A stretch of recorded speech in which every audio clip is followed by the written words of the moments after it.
দেশের বাজারে আবারও বাড়ল এলপি গ্যাসের দাম।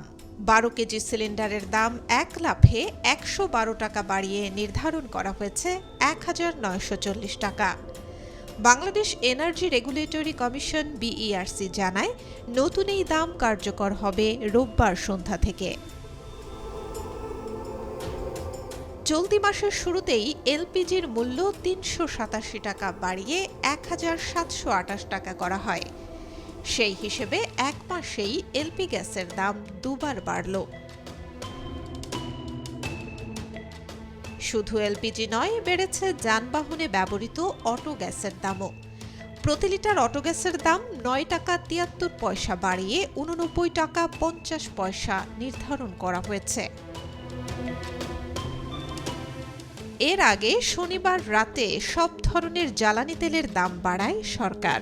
সেই ঘোষণার 24 ঘন্টা না পেরোতেই এলপি গ্যাসের এই বড় মূল্যবৃদ্ধি সাধারণ মানুষের জীবনযাত্রার ব্যয়ের ওপর বাড়তি চাপ সৃষ্টি করবে। বিশেষ করে মধ্যবিত্ত ও নিম্নবিত্ত পরিবারগুলোর জন্য এটি একটি বড় ধাক্কা। নতুন ঘোষণা অনুযায়ী প্রতি লিটার ডিজেলের দাম 15 টাকা বাড়িয়ে 115 টাকা, অকটেনের দাম 20 টাকা বাড়িয়ে 140 টাকা, পেট্রোলের দাম 19 টাকা বাড়িয়ে 135 টাকা নির্ধারণ করা হয়েছে।